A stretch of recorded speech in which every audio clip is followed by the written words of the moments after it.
అసలు మీకు అయ్యప్ప స్వామి శబరిమలకు ఎలా వచ్చాడో తెలుసా? ఒకప్పుడు మహిషి అనే రాక్షసి ఉండేది. తనకి ఒక వరం ఉండేది. అదేంటంటే ఏ మనిషి లేదా దేవుడు కానీ తనని సంహరించరాదు. శివుడు మరియు విష్ణువు కలయికతో పుట్టిన బిడ్డ మాత్రమే తనని చంపేటట్టుగా ఒక వరం అయితే పొందింది. ఆ బిడ్డ కూడా 12 సంవత్సరాలు భూమిపైన ఒక సాధారణ మనిషిగా జీవించిన తర్వాత మాత్రమే తనని చంపేలాగా వరం పొందింది బ్రహ్మదేవుడి దగ్గర నుంచి. ధర్మాన్ని కాపాడడానికి ఆ విష్ణుమూర్తి మోహిని అవతారాన్ని అయితే ఎత్తాడు. తర్వాత శివుని కలయికతో పంబా నది ఒడ్డున ఒక మగబిడ్డకి జన్మనిస్తారు. ఆయనే ఆ అయ్యప్ప. ఆ తర్వాత విష్ణువు ఇంకా శివుడు ఆ పంబా నది ఒడ్డున ఆ మణికంఠుని వదిలేసి వెళ్లిపోతారు. అటుగా వేటకు వెళ్తున్న పందలం రాజైన రాజశేఖరుడికి అయ్యప్ప పంబా నది ఒడ్డున కనిపిస్తాడు. ఆ రాజుకి పిల్లలు ఉండరు. అయ్యప్పని తీసుకెళ్లి మణికంఠుడు అని పేరు పెడతాడు. ప్రేమగా పెంచుకుంటాడు. ఆ మణికంఠుడు వచ్చిన కొన్ని రోజుల తర్వాత ఆ రాజుకి ఒక కుమారుడు పుడతాడు. అయ్యప్ప స్వామి చిన్నప్పటి నుంచే అన్ని విద్యలలో పట్టు సాధిస్తాడు. పందలం రాజైన రాజశేఖరుడు మణికంఠుడికి పట్టాభిషేకం చేయాలని చెప్పి నిర్ణయించుకుంటాడు. అదే విషయమై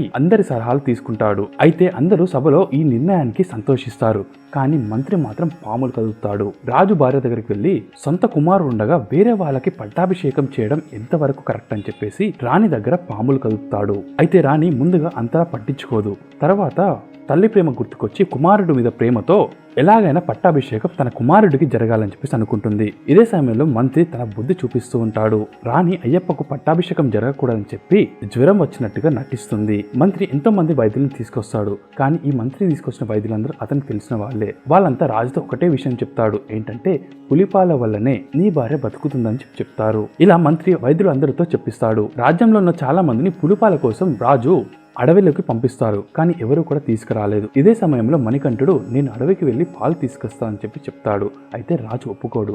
ఇంకో విషయం ఏంటంటే మహిషిని చంపే సమయం కూడా వచ్చింది. తర్వాత ఎలాగోలా ఆ రాజును ఒప్పించి మణికంఠుడు ఆ అడవిలోకి వెళ్తాడు.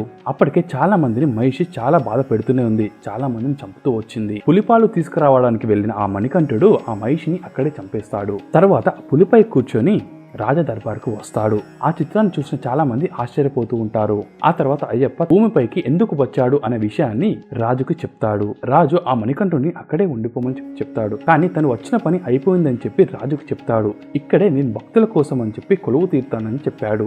అప్పుడే తన విల్లును తీసుకొని ఈ విల్లు ఎక్కడైతే పడుతుందో అక్కడే నాకు గుడి అనేది కట్టండి అని చెప్పి చెప్తాడు. అయ్యప్ప విల్లు విసిరిన తర్వాత ఆ విల్లు శబరికొండ పైన పడుతుంది. ఆ శబరికొండ పైన ఆ అయ్యప్ప వెలిశాడు.